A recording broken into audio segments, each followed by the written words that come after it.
Daniel, gusto de tenerte con nosotros. ¿Cómo andás? Y el gusto es mío, Fernando, ¿cómo estás vos?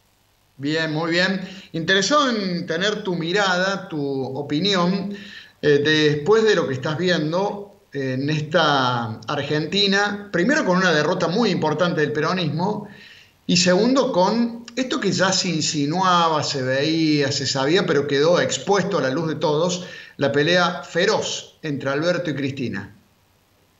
Bueno, sin duda, Fernando, en este verdadero galimatías que es la Argentina, si vos me permitís hacer una digresión Sí. sobre cómo va a evolucionar, me parece, este conflicto, digo un poco para salir de la lógica que estamos usando prácticamente en todos los análisis, ¿no? Hay un viejo axioma que vos lo debes recordar para las campañas electorales que dice, es la economía, estúpido. ¿Te acordás de ese famoso axioma? Sí, Bueno, ese sí. axioma proviene de un personaje que se llama James Carville, que fue nada más y nada menos que el estratega de Bill Clinton para ganar las elecciones allá por el año 1993 a George Bush padre. Y vos dirás, ¿qué tiene que ver esto con lo que le pasa a la Argentina? Lo que quiero mostrar es que ha cambiado sustancialmente las prioridades, me parece a mí, ¿no? De la población. ¿Por qué te digo esto? Porque cuando George Carville planteaba este criterio, esta nueva mirada sobre cómo se podía ganar una elección, había puesto esta frase de es la economía estúpido, pero la había puesto en segundo lugar. En primer lugar, lo que estaba poblado, ¿no?, de carteles en el búnker de Clinton, en primer lugar decía cambio versus más de lo mismo. Fíjate vos la curiosidad, ¿no? A pesar de que quedó el primer latiguillo como si fuera lo más importante. En segundo lugar decía, es la economía estúpido. Y en tercer lugar decía, no olvidar el sistema de salud, que no es una cuestión menor en la situación que está viviendo la Argentina. Claro que en ese momento el tema de la cuestión de salud estaba muy vinculado a la crisis que sufría Estados Unidos. Vos recordás que en Estados Unidos el tema de la salud es un tema prioritario porque es muy costoso atenderse, ¿no? Entonces en esa época no existía esta lucha de Obama que posteriormente iba a ser muy importante referida al seguro de salud para todas las personas. Pero ¿qué quiero decir? Que para mí el tema de esta debacle electoral que ha sufrido el Frente de Todos no tiene que ver directamente con la economía. Desde mi óptica tiene que ver justamente con otras cuestiones. No digo que la economía no sea una cuestión importante, quiero aclarar esto, ¿no? Pero sí digo de que la economía no ha sido lo más importante. Para mí ha sido fundamentalmente estos latillos, ¿no? Cambiar versus más de lo mismo. Yo creo que lo que el gobierno mostró, y me parece que es el enorme arrepentimiento, me parece, de Alberto Fernández, ¿no? Cuando algunas personas creyeron en él, es haber mostrado más de lo mismo. Es decir, un gobierno que era exactamente igual a lo que al gobierno que había perdido las elecciones en el 2015, con los mismos personajes, con los mismos vicios, con las mismas medidas en contra del campo o cuestionando el campo, con el mismo estilo agresivo y violento, soberbio. Entonces yo digo, esto para mí fue una cuestión prioritaria. Y eso multiplicado enormemente por la enorme fortaleza que hoy tienen las redes sociales, que si estoy seguro que si pudiera poner un cuarto punto, Carville pondría el tema de las redes sociales por lo que significa el efecto multiplicador. En segundo lugar, el tema de la cantidad de muertos que tiene la Argentina, ¿no? Reconocido, a ver, por la propia Fernanda Vallejo cuando hace esos audios explosivos, que en el fondo no hace otra cosa que decir la verdad. ¿No? 115.000 muertos, que si vos lo multiplicás, yo tengo un vicio con el tema económico, ¿no? Pero si vos lo multiplicás por un número de lo que significa las relaciones sociales que tiene cada uno de esos muertos, porque ¿quién no tiene 3, 4, 5, 10 conocidos o familiares que lamentablemente ya no están con nosotros? Vos armás un núcleo de votantes no menos de 5 o 6 millones de personas. Después, por supuesto, viene el tema Te, te- te- económico. te Sí, interrumpo, te perdón. interrumpo un minuto, Daniel, porque, a Sí, ver, hay varias cuestiones que te quiero preguntar. sí. ¿Tenés la sensación de que en la Argentina la gente cada vez o tiene menos paciencia o espera menos que un gobierno le solucione los problemas como los que hay en Argentina, muy graves, muy de fondo, muy importantes, los problemas económicos, los problemas de salud, los problemas de pobreza, de desocupación, son muchos, y te da la sensación, es una pregunta, te da la sensación de que en Argentina cada vez hay menos paciencia a la hora de darle tiempo, o a la hora de evaluar a un gobierno, es decir, elecciones en medio término y ya la gente le levanta, le baja el pulgar a Alberto Fernández, que todavía no hace 2 años que asumió. No tengo la menor duda, aparte acá ha tenido una incidencia central del tema de la pandemia, pero Claro. digo, al margen de eso, la gente no tiene paciencia porque estamos pasando una situación terminal. Mirá, Fernando, si vos me O se le permitís, acabó la hoy hablaba paciencia. con los... ¿Cómo, perdón? Perdón, o se le acabó la paciencia. No es que la culpa la tenga la gente que no tiene paciencia, sino que ya frente a la necesidad que tiene la gente, ya no hay más tiempo para perder, o no hay más tiempo para seguir teniendo paciencia, ¿no? Yo creo que la gente está cansada de que le mientan, Fernando, que Claro. le digan una cosa y hagan absolutamente una cosa totalmente distinta.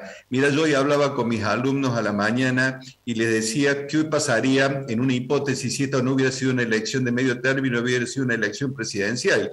Hoy tendríamos otro gobierno. La pregunta es, ¿qué Claro. podría hacer un gobierno nuevo?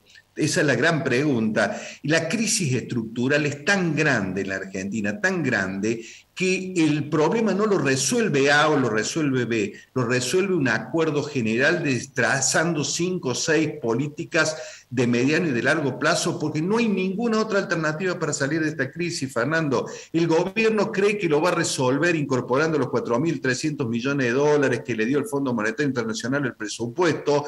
El gobierno cree que lo puede conseguir aumentando o generando un bono a favor de los jubilados. Es irreversible el resultado de las elecciones. La gente lo va a recibir con gusto, pero es irreversible el resultado porque la gente está cansada. Y como te digo, el efecto multiplicador que tienen las redes sociales, explicitando las torpezas que ha cometido el gobierno, demuestran claramente que no hay forma de revertir este resultado. Pues hay que a mí me asombran algunas cosas. Yo he hecho un repaso de declaraciones del propio Alberto Fernández, más allá de las comparaciones que hizo con otros países, absolutamente innecesarias, ¿no? Una política exterior absolutamente errática también, en la cual estamos metidos o somos socios de los países que más dificultades tienen y que son países autoritarios, ¿no? O con criterios autoritarios. Y si vos a eso le sumás estas declaraciones extrañas de que en Suiza se vive, como hizo la ministra, ¿no? Que en Suiza se vive aburrido, o las declaraciones de Alberto Fernández que parecía estar en otra galaxia diciendo puntualmente que su gordura tenía que ver con la ansiedad y con comer dulces y que estaba orgulloso de sus ojeras por las horas que trabaja. Vos decís, las cosas no están bien, o este hombre no está bien. Entonces, eso la gente lo percibe. Daniel, una pregunta más antes de volver con el tema económico, que era el otro aspecto que querías abordar. ¿Crees que además de ser la derrota de un gobierno, la del domingo anterior en las PASO, es la derrota del peronismo como representante de los sectores más postergados, más necesitados, de los sectores populares, de los sectores obreros, de los marginados? ¿Es eso lo que además se pudo palpar en las elecciones de las PASO del domingo pasado? No, desde mi óptica es claramente la derrota de un gobierno. Mirá, al peronismo lo han dado por muerto en más de una oportunidad, igual que al radicalismo. Son movimientos populares que renacen como el ave fénix. Yo me acuerdo cuando terminó el gobierno Alfonsín, cuando terminó el gobierno de la Rúa, decían prácticamente el radicalismo no existe más y después resurgió. Y yo creo que con el peronismo pasa algo bastante parecido. Son movimientos populares importantes, lo que pasa es que son circunstancias excepcionales, en la cual ves tanta torpeza en el manejo de la cosa pública, tanto atropello, tanta soberbia, que vos decís, esto tiene que terminar como realmente terminó, ¿no? Entonces me parece, insisto, con este tema económico, no se resuelve con una cuestión económica, que esto es lo que no comprende el gobierno. Mirá, si yo hubiera sido Alberto Fernández, querido amigo, lo que hubiera hecho es poner un gabinete absolutamente diferente, con gente novedosa, pero volvemos a insistir sobre lo mismo, sobre los mismos personajes, ¿no? Que están totalmente desprestigiados. Sí, pero además, Daniel, con lo que queda después de esta disputa de poder entre Alberto y Fernández, porque, digamos, había muchas opciones para salir de esta encerrona, digamos, desde aceptar la renuncia de los ministros y buscar un gobierno más albertista que cristinista, la alternativa de renunciar, que en algún momento se mencionó, negociar un gabinete mixto, y Alberto Fernández no va por ninguna de esas tres, sino que, bueno, directamente va por la opción de la rendición incondicional, podríamos decir, aceptando todo lo que le marca Cristina. Cristina en la carta le dice que cambie su jefe de gabinete, que lo ponga Mansur, que renuncie su vocero, que cambie su plan económico y que la culpa de la derrota electoral es de él. Y Alberto Fernández acepta todo lo que le marca Cristina, o sea, es un presidente, me parece, desdibujado, que acepta todo lo que le dijo la vicepresidenta, ¿no? Es un presidente con poder prestado, Fernando. Y hay varios casos, varios ejemplos en la Argentina históricos que uno puede relacionar, y los presidentes que tienen el poder prestado terminan con crisis fenomenales. Yo te podría dar, no hay tiempo acá suficiente, pero podría hacer un listado de esos presidentes, ¿no? Perdón. No, la última consulta que te quiero hacer, Daniel, Sí. y que además recurro a vos como profesor de la Nacional y de la Católica, y hombre que mira la política atentamente. ¿Hay posibilidades, después de lo que pasó con la Alianza y ahora con el Frente de Todos, de gobiernos de coalición, de gobiernos de alianzas, de sistemas más parecidos a sistemas parlamentarios que presidencialistas en un país como Argentina, que está claro que lo que buscamos son presidentes fuertes? Ojalá si fuera, para eso habría que reformar la Constitución Nacional, no hay otra alternativa, no tenemos un sistema parlamentario, tenemos un sistema presidencialista, pero yo creo que la única alternativa, Fernando, que hay es armar una gran alianza de todos los sectores nacionales. Insisto, esto no lo resuelve un partido político.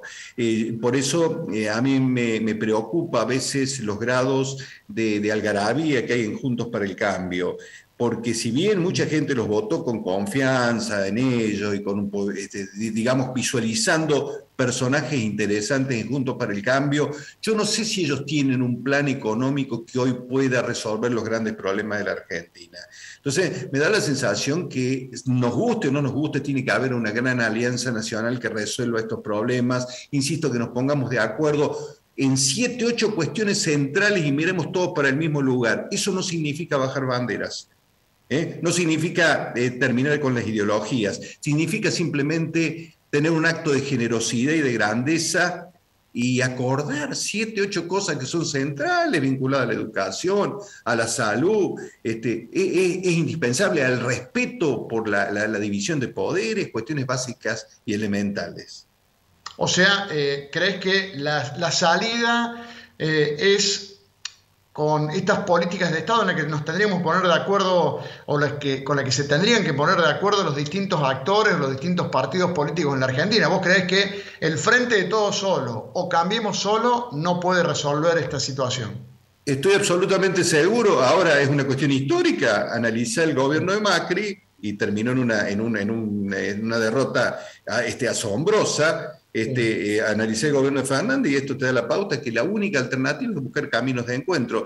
Y si Fernández es inteligente, si Alberto Fernández tiene algún grado de inteligencia, lo primero que tendría que hacer es convocar, una vez pasadas las elecciones de noviembre, al resto de los sectores, sentarlos en una mesa, pero no con con un efecto publicitario, sino con un efecto de decir, bueno, vamos a plantear 4 o 5 cosas en las que estemos de acuerdo y gobernar pensando en las próximas generaciones, porque si no, los problemas de la Argentina se van a volver recurrentes nuevamente y pronto vamos a estar con una crisis fenomenal de nuevo.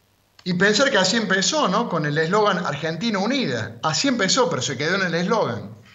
Este es el drama, por eso te digo, la gente percibe que no es lo mismo la gente lo que le dicen a lo que se hace, ¿no?